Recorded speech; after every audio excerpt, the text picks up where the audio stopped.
Hey guys, Anders here. Welcome back to another video. In this video, I'm just going to talk about how I feel like Battlefield 2042 weapon designers slash the people balancing the weapons genuinely don't understand what they're doing. I'll provide multiple examples and little things to talk about during this. But over the weekend, my team and I played in a $20,000 Gundam Evolution tournament. If you don't know what Gundam Evolution is, it's kind of like Overwatch with Gundams from, the Gundam anime universe and all that stuff. And we made it to the finals. It was an intense 10-hour day, and hopefully I will have a highlight video for you guys pretty soon. We'll be playing finals on the 17th. I'll be streaming it. Link is in the description for my Twitch. Would love to see some of you guys in there. Hopefully we can take home the W for the boys. And as always, if you enjoy the content, hit the like button and subscribe to the channel. Now, with that little plug out of the way for that tournament, let's start talking about why I just think increasingly so the Battlefield weapon designers slash balancing people really just have no idea what's going on. Let's start with the most recent stuff, right?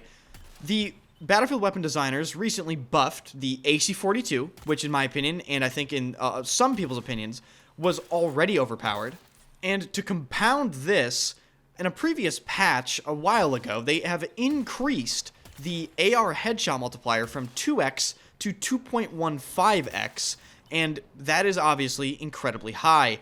Also very recently, a weapon designer slash balance person on Twitter suggested that he might in fact buff the Glock, which is currently the best sidearm in the entire game, and has secretly received a 2x headshot multiplier as of last patch. But no, that isn't enough. Apparently, he wants to buff it. And when I read that, I was like, what would you actually buff about the Glock? And the only thing I could possibly think of is removing the burst fire mode in favor of a full auto mode, which would make the gun probably better than some primary weapons. Now, it doesn't end there. Let's start talking about the destruction of the submachine gun class, really. So in the same patch they increased the AR headshot multiplier, they reduced the submachine gun headshot multiplier from, I think, 2x to 1.25x. And to make matters even worse for submachine guns like the MP9 not only received that headshot multiplier nerf, but was then nerfed yet again. And the funniest part to me is, why are you nerfing the close quarter headshot multipliers and increasing the long range headshot multipliers? Because the SCAR and the AC-42 are effective at both close, mid, and long range, and SMGs are really only effective at close to medium range. So all you're really doing is extending insanely fast time to kills out to longer ranges and invalidating the submachine gun class entirely by both making the sidearms extremely effective, or potentially even more effective than submachine guns, and the ARs generally just more effective than submachine guns in most scenarios. But the icing on the cake for me, ladies and gentlemen, is the railgun. The railgun being added to the game truly illustrates that the people designing and balancing the weapons in Battlefield 2042 have absolutely no idea what they're doing. Because I'd like to think that if they played really any game with a sniper, or any Battlefield game with a sniper, they would understand that adding a railgun that is semi-auto with a very learnable and short charge delay, that has hit scan bullet velocity, and no bullet drop to be found into the game would invalidate all other snipers at basically every single range in the entire game. Particularly the intended ranges of a sniper, which is medium, medium-long, long-ish range.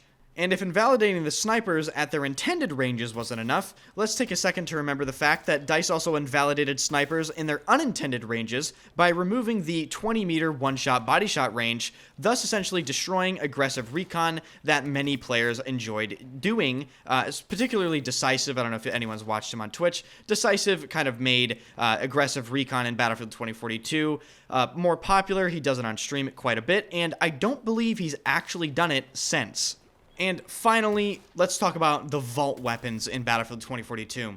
There is a consistent theme, with very few exceptions, of Battlefield 2042 receiving vault weapons from Portal and having the vault weapons be nigh unusable to their 2042 counterparts for multiple reasons.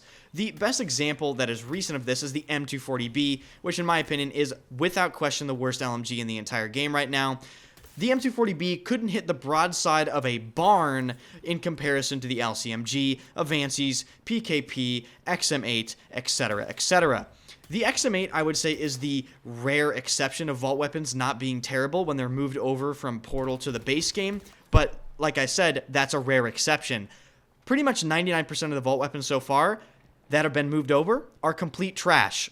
And this is also further compounded by the fact that the vault weapons that they move over don't have the ability to have a lot of different ammo types like the Battlefield 2042 base game weapons can have. So all things considered, I don't understand what they're thinking with a lot of this stuff, and I also don't think that the weapon designer / balancer people understand what they're doing either, or else they would probably avoid some of these decisions that don't make any sense, like lowering the SMG headshot multiplier all the way down to 1.25. As with all videos, comment down below with your thoughts. I would love to hear from you guys. If you enjoyed the video, hit the like button and subscribe to the channel. Join the Discord. We're going to do a members-only movie night pretty soon, so if you're interested in that, link is down below. And follow me on Twitch. I'll be streaming the $20,000 Gundam Evolution Finals on December 17th. I think at 1 p.m. EST, but turn notifications on. Follow me on Twitter for exact going live times on that. And I will see you guys in the next one.